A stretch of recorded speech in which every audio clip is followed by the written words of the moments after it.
नमस्कार, जय हिंद, वंदे मातरम। सभी साथियों में आयरन की कमी से आयरन डेफिशिएंसी एनीमिया का क्या प्रभाव हो सकता है? तो क्या प्रभाव होता है इससे?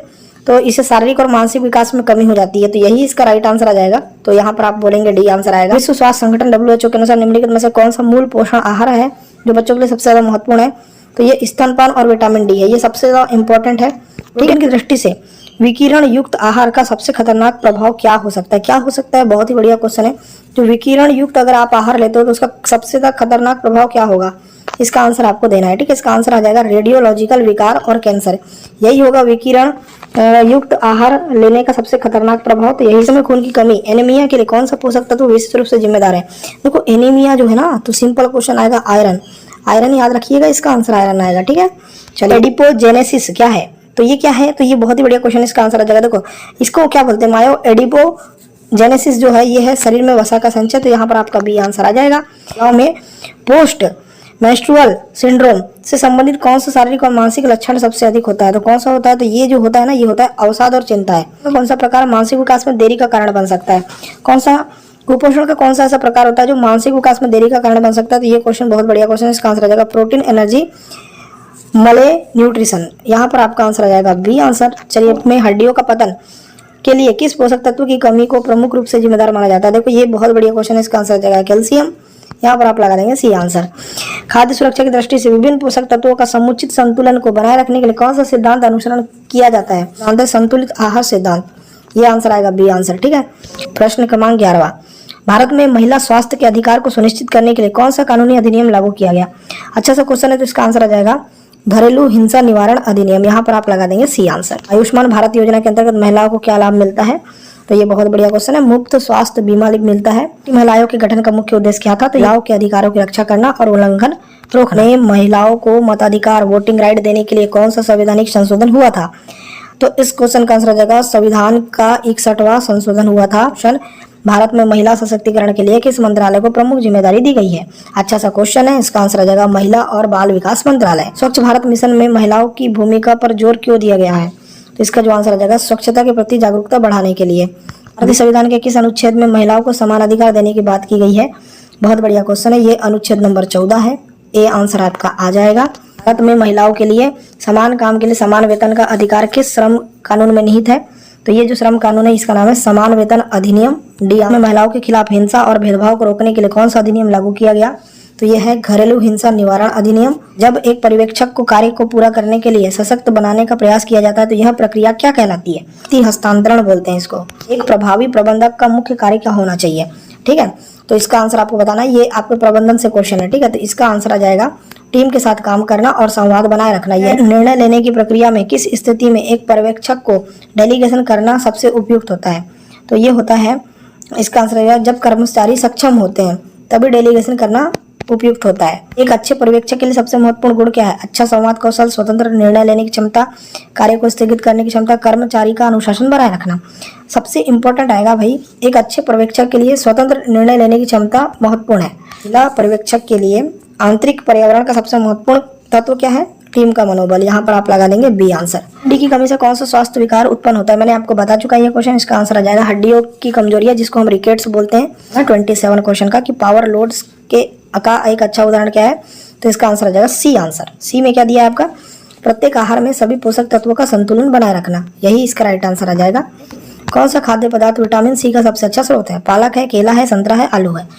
अच्छा सा क्वेश्चन, इसका आंसर आ जाएगा संतरा।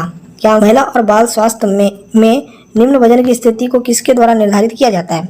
एक अच्छा सा क्वेश्चन है भाई, महिला और बाल स्वास्थ्य में निम्न वजन की स्थिति को किसके द्वारा निर्धारित किया जाता है? तो ये किया जाता है BMI के द्वारा, जिसको हम इंग्लिश में बोलते हैं बॉडी मास इंडेक्स। बच्चों में आयरन की कमी के कारण कौन सा विकार विकसित हो सकता है? बहुत ही बढ़िया क्वेश्चन। इसका आंसर आ जाएगा रक्तहीनता। ऐसे देखना, विश्व स्वास्थ्य संगठन के अनुसार निम्नलिखित में से कौन सी बीमारी का प्रमुख कारण है? प्रोटीन की कमी, विटामिन ए की कमी, जलवायु परिवर्तन, प्रदूषण। तो बीमारियों का प्रमुख कारण क्या है? तो बीमारियों का प्रमुख कारण होता है विटामिन ए की कमी। गर्भवती महिला को अपने आहार में किस पोषक तत्व की मात्रा बढ़ानी चाहिए? Folic acid, vitamin E, vitamin C, calcium. देखो अच्छा सा क्वेश्चन है, आंसर आ जाएगा फॉलिक एसिड। उच्च रक्तचाप का इलाज करने के लिए निम्नलिखित में से कौन सा आहार लाभकारी है? ठीक है, अच्छा सा क्वेश्चन है। अगर आपको उच्च रक्तचाप का इलाज करना है तो पोटेशियम और मैग्नीशियम का भरपूर आहार लेना बहुत ज्यादा जरूरी है। अगर मैं बात करूं 33 का तो आंसर आ जाएगा सी आंसर। तत्वों का संतुलन से संबंधित किस आयु वर्ग के बच्चों के लिए विशेष ध्यान दिया जाता है? 34 का आंसर आ जाएगा सी, 1 से लेकर 5 वर्ष। अवसर और खाद्य सुरक्षा के संदर्भ में यूएन द्वारा कौन सा पहलू सबसे अधिक महत्वपूर्ण है? तो ये जो पहलू है ना, ये है आपका खाद्य पदार्थों का वितरण और उगाना, ये सबसे ज्यादा इंपॉर्टेंट है। भारत में महिला और बाल विकास मंत्रालय का प्रमुख उद्देश्य क्या है? तो प्रमुख उद्देश्य क्या है? तो इसका आंसर आ जाएगा महिला और बाल स्वास्थ्य कार्यक्रमों का समन्वय, यही इसका राइट आंसर आ जाएगा। सुरक्षित मातृत्व अभियान किस योजना से संबंधित है? अगर ये क्वेश्चन आपसे पूछा जाए तो ये मातृत्व स्वास्थ्य से संबंधित है, बी आंसर आएगा। महिला और बाल विकास मंत्रालय की स्थापना किस वर्ष की गई? बढ़िया क्वेश्चन। इस क्वेश्चन की बात करें तो 1975, ये वाला आंसर इसका करेक्ट आंसर आएगा। नारी सशक्तिकरण से संबंधित कौन सा अधिकार भारत में लागू है? तो इसका आंसर क्या आएगा? तो इसका आंसर आ जाएगा राइट टू एजुकेशन भी लागू है, राइट टू प्रोटेक्शन भी है, राइट टू हेल्थ भी है, तीनों आपके लागू हैं। तो यहाँ पर 40 का आंसर आ जाएगा डी में महिला अधिकारों के लिए संविधान का कौन सा अनुच्छेद विशेष रूप से महत्वपूर्ण है? देखो, महिला के अधिकारों के लिए सबसे ज्यादा महत्वपूर्ण उद्देश्य है अनुच्छेद नंबर 15, ठीक है। राष्ट्रीय महिला आयोग का कार्य क्या है? राष्ट्रीय महिला आयोग का कार्य क्या है? बहुत ही इंपॉर्टेंट क्वेश्चन, एग्जाम में आने वाला क्वेश्चन। इसका आंसर आ जाएगा महिलाओं के अधिकारों का उल्लंघन रोकना, महिला के जो अधिकार है उसका उल्लंघन रोकना। राष्ट्रीय योजना का मुख्य उद्देश्य क्या है? बहुत ही बढ़िया क्वेश्चन। इस क्वेश्चन का जो आंसर आ जाएगा सभी परिवारों को स्वास्थ्य बीमा देना, यही इसका उद्देश्य है। भारत मिशन का कार्यान्वयन किस मंत्रालय के द्वारा किया गया था? स्वच्छ भारत अभियान जो है इसका जो क्रियान्वयन है वो किस मंत्रालय के द्वारा किया गया था? बहुत ही बढ़िया क्वेश्चन। इस क्वेश्चन की बात करें, इसका जो आंसर आ जाएगा शहरी विकास मंत्रालय, ठीक है। में महिलाओं के लिए कौन सा अधिकार शामिल है पूछा है, ठीक है। मैं आपको बताता हूँ, देखो, समान वेतन का अधिकार शामिल है, महिलाओं के लिए अंशदान अधिकार शामिल है, घरेलू हिंसा से सुरक्षा का अधिकार शामिल है, तीनों शामिल है, डी आंसर आएगा। प्रभावी प्रबंधक को किन पहलुओं का ध्यान रखना चाहिए? बताइए किन पहलुओं का ध्यान रखना चाहिए? 47 क्वेश्चन।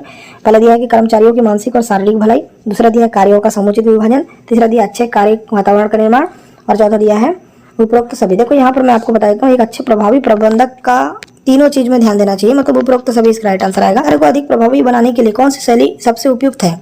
तो कौन सी शैली है? तो कर्मचारियों के विचारों को लागू करना, ये सबसे ज्यादा उपयुक्त है। संगठन के भीतर प्रभावी नेतृत्व क्षमता को बढ़ाने के लिए कौन सा कदम सबसे महत्वपूर्ण है? तो यह है कर्मचारियों के साथ अच्छे संबंध बनाए रखना। कार्य की सबसे बड़ी चुनौती क्या हो सकती है? अगर समूह में कार्य करते तो सबसे बड़ी चुनौती क्या होगी? तो यही चुनौती होती है कि टीम के बीच सहयोग की कमी होती है, यही चुनौती रहती है। ये सूक्ष्म पोषक तत्वों का सबसे अच्छा उदाहरण क्या है? देखो, सूक्ष्म पोषक तत्वों का सबसे अच्छा उदाहरण है विटामिन और खनिज। विटामिन और खनिज जो है सूक्ष्म पोषक तत्वों का सबसे अच्छा उदाहरण है। कुपोषण से बचाना है, कौन सा आहार देना चाहिए? आपको आंसर बताना है इस क्वेश्चन का। इसका आंसर आ जाएगा संतुलित आहार, जिसमें प्रोटीन, कैलोरी और विटामिन शामिल हो। 3, तार्किक आहार का कौन सा उदाहरण है? तार्किक आहार किसको बोलेंगे हम? तार्किक आहार बोलेंगे ताजे फल और सब्जियों को, ठीक है। निम्नलिखित में से कौन सा विकार आम है? बच्चों में कौन सा विकार आम है? एग्जाम में अगर क्वेश्चन आ जाए ना तो आपको आंसर लगाना है विटामिन डी की कमी, ये सबसे आम विकार है। और संगठन WHO द्वारा किए गए सबसे प्रमुख कार्यों में से एक क्या है? आपको इसका आंसर बताना है, ठीक है। तो ये महामारी की रोकथाम और नियंत्रण, ये सबसे प्रमुख कार्य है। महिलाओं को कौन सा पोषक तत्व प्रजनन क्षमता के लिए महत्वपूर्ण है? Iron, calcium, vitamin E, folic acid. बहुत बढ़िया क्वेश्चन, आंसर आ जाएगा फॉलिक एसिड। के कारण बच्चों में कौन सा शारीरिक विकार होता है? अच्छा सा क्वेश्चन है, इसका आंसर आ जाएगा कम वजन और विकास में देरी। 6 माह तक के बच्चों को कौन सा आहार दिया जाना चाहिए? शहद, स्तनपान, फल का रस, मसालेदार भोजन। सिंपल क्वेश्चन है, आंसर आ जाएगा स्तनपान। शिशुओं के लिए उपयुक्त टीकाकरण कार्यक्रम कौन सा है? BCG और पोलियो, मीजल्स और चिकन पॉक्स, फ्लू और हर्पिज, केवल विटामिन डी। आंसर जो आ जाएगा ना 59 को, वो आ जाएगा BCG और पोलियो जो है वो शिशुओं के लिए उपयुक्त टीकाकरण कार्यक्रम है। आहार में जो है किसका समावेश नहीं होता पूछा है, तो केवल जिसमें आएगा वही लगा देना, क्योंकि केवल नेगेटिव है और नेगेटिव ही पूछा है, तो वैसा वाला आंसर आएगा। तो में महिलाओं के लिए राष्ट्रीय महिला आयोग का गठन कब हुआ था? तो 1992 में। टीकाकरण के लिए किस योजना का कार्यान्वयन किया गया था? अच्छा सा क्वेश्चन है, इसका आंसर आ जाएगा महिला शक्ति केंद्र का। चलिए, प्रधान देश का एक उदाहरण कौन सा है? Japan, Bharat, Germany, America. Question simple है, आंसर आ जाएगा भारत, क्योंकि भारत में कृषि पर आधारित है बहुत सारी जनता। उन्हें बाल अधिकार संरक्षण के लिए किस आयोग का गठन किया गया? देखो, भारत में बाल अधिकार संरक्षण के लिए किस आयोग का गठन किया गया? इसका आंसर आ जाएगा राष्ट्रीय बाल अधिकार संरक्षण आयोग। भारत में महिलाओं के लिए बेटी बचाओ बेटी पढ़ाओ योजना कब शुरू की गई? अच्छा सा क्वेश्चन, एग्जाम में आने वाला क्वेश्चन। इसका आंसर आ जाएगा 2014 में, ठीक है। बाल विकास मंत्रालय का प्रमुख उद्देश्य क्या है? बहुत ही बढ़िया क्वेश्चन है। पहला दिया है महिलाओं के स्वास्थ्य का सुधार, दूसरा दिया है बच्चे की शिक्षा का सुधार, तीसरा दिया है महिला और बच्चों की सामाजिक और आर्थिक स्थिति को सशक्त बनाना, और लास्ट दिया उपरोक्त सभी। आंसर क्या आएगा? उपरोक्त सभी। कि स्मार्ट इंडिया हैकाथन किस मंत्रालय के द्वारा शुरू किया गया था? इसका आंसर आ जाएगा सूचना प्रौद्योगिकी मंत्रालय। अभियान किस मंत्रालय द्वारा शुरू किया गया था? बहुत ही बढ़िया क्वेश्चन, इसका आंसर आ जाएगा महिला और बाल विकास मंत्रालय। राष्ट्रीय बाल विकास स्वास्थ्य कार्यक्रम का उद्देश्य क्या है? बहुत ही बढ़िया क्वेश्चन, इसका आंसर आ जाएगा उपरोक्त सभी। स्वच्छ भारत मिशन का प्रमुख उद्देश्य क्या है? क्या है स्वच्छ भारत मिशन का प्रमुख उद्देश्य? तो इसका आंसर आ जाएगा खुले में शौच की समाप्ति। कार्य के प्रमुख लाभों में से एक क्या है? सभी का योगदान एकजुट होना, ये जो है प्रमुख लाभ है। 72 प्रश्न, संचार कौशल का सबसे प्रमुख उद्देश्य क्या है? संचार कौशल का सबसे प्रमुख उद्देश्य क्या है?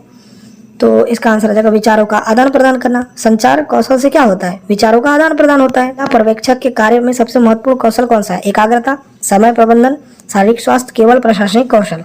मैं आपको बता दूं, इसका आंसर आ जाएगा समय का प्रबंधन। ये सबसे ज्यादा इंपॉर्टेंट होता है महिला पर्यवेक्षक के कार्य में। समन्वय का क्या अर्थ होता है? बहुत बढ़िया क्वेश्चन है। समन्वय का अर्थ आपसे पूछा जा रहा है।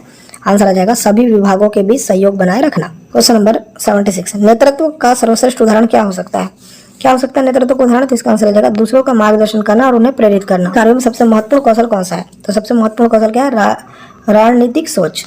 निर्णय लेने की प्रक्रिया का सबसे बड़ा लाभ क्या है? सबसे बड़ा लाभ क्या है? विभिन्न दृष्टिकोण से विचार मिलते हैं।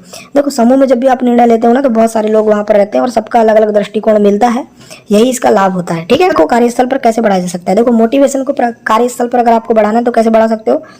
तो इसका आंसर आ जाएगा कर्मचारियों की सफलता की सराहना करके। देखो, के कार्यस्थल में सुरक्षा सुनिश्चित करने के लिए कौन सा सबसे प्रभावी होगा? तो क्या होगा? तो इसका आंसर आ जाएगा केवल नियमों का पालन करना, कार्यस्थल पर सुरक्षा उपकरणों का प्रावधान, महिलाओं को स्वतंत्र निर्णय लेने की अनुमति देना, उपरोक्त सभी आंसर आ जाएगा। बच्चों के अनुसार एक बच्चे को जन्म के समय कितने समय तक केवल स्तनपान कराना चाहिए? मैंने आपको ये क्वेश्चन कई बार कराया। इसका आंसर आ जाएगा 6 माह। 82 गर्भवती महिलाओं को रक्त अल्पता से बचाने के लिए कौन सा तत्व सबसे महत्वपूर्ण है? देखो, रक्त अल्पता से बचाना है, आयरन महत्वपूर्ण है। क्षरण बीमारी के उदाहरण के रूप में निम्नलिखित में से कौन सा सबसे अधिक सामान्य है? उच्च रक्तचाप, बच्चों में विकासात्मक मंदता, मधुमेह, अवसाद।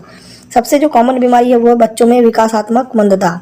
कमी से बच्चों में कौन सा रोग होता है? मैंने आपको कई बार ये क्वेश्चन करवा दिया। इसका जो आंसर आ जाएगा रिकेट्स रोग होता है। रिकेट्स रोग। आयरन का मुख्य स्रोत कौन सा पदार्थ है? आयरन किससे प्राप्त होता है आपको? हरी पत्तेदार सब्जियों और मांस से। तो यहाँ पर आप बी आंसर लगाएंगे। 6 महिलाओं में प्राकृतिक रूप से हार्मोनल परिवर्तन कब होते हैं? बहुत ही बढ़िया क्वेश्चन। इसका आंसर आ जाएगा रजोनिवृत्ति में। ओमेगा 3 फैटी एसिड में सबसे अच्छा स्रोत निम्नलिखित में से कौन सा है? तो ये है आपका मछली का तेल। बच्चों में पोषण की कमी को कुपोषण के रूप में क्या माना जाता है? तो इसका आंसर आ जाएगा पौष्टिक आहार का अभाव। कैल्शियम का प्रमुख स्रोत क्या है? तो 89 का आंसर आ जाएगा दूध है, दही है, पनीर है। ये कैल्शियम का प्रमुख स्रोत है। गर्भवती महिलाओं में किस पोषक तत्व की कमी से भ्रूण में मस्तिष्क और तंत्रिका तंतुओं का विकास ठीक से नहीं होता? तो इसका जो आंसर आ जाएगा फोलिक एसिड की कमी से। सशक्तिकरण के लिए भारत सरकार की बेटी बचाओ बेटी पढ़ाओ योजना का शुभारंभ किस वर्ष किया गया? मैंने बता दिया एक क्वेश्चन। इसका आंसर आ जाएगा 2014। स्वच्छ भारत मिशन की शुरुआत कब हुई थी? ये भी क्वेश्चन बहुत बढ़िया क्वेश्चन है। आंसर आ जाएगा 2014 में। क्वेश्चन नंबर 94 प्रधानमंत्री उज्ज्वला योजना का मुख्य उद्देश्य क्या है? जिसका आंसर आ जाएगा गरीब महिलाओं को गैस कनेक्शन प्रदान करना। आयुष्मान कार्ड की शुरुआत किस उद्देश्य से की गई थी? तो ये क्वेश्चन का आंसर आ जाएगा महिलाओं को बेहतर स्वास्थ्य सेवाएं प्रदान करने के लिए। महिला सुरक्षा के लिए निर्भया योजना का प्रारंभ कब किया गया था? बहुत ही बढ़िया क्वेश्चन। आंसर आ जाएगा 2012 में। भारत में महिलाओं के लिए समान काम के लिए समान वेतन का अधिकार किस श्रम कानून में निहित है? तो ये श्रम कानून है समान वेतन अधिनियम में। बाल विवाह निरोधक अधिनियम किस वर्ष लागू हुआ? बहुत बढ़िया क्वेश्चन। आंसर क्या आएगा? आंसर आ जाएगा 2006 में। 2006 में। राष्ट्रीय बाल अधिकार संरक्षण आयोग की स्थापना कब हुई थी? बहुत बढ़िया क्वेश्चन है। आंसर आ जाएगा 2005 में। महिला उत्पीड़न के मामले में सबसे पहले किस स्थान पर शिकायत दर्ज कराई जाती है? तो इसका आंसर आ जाएगा पुलिस थाने में। करता हूँ ये वीडियो आपको पसंद आई है। वीडियो पसंद आए तो वीडियो को लाइक करें, शेयर करें, चैनल को सब्सक्राइब करें। आपका वीडियो देखने के लिए धन्यवाद। आपका दिन शुभ हो।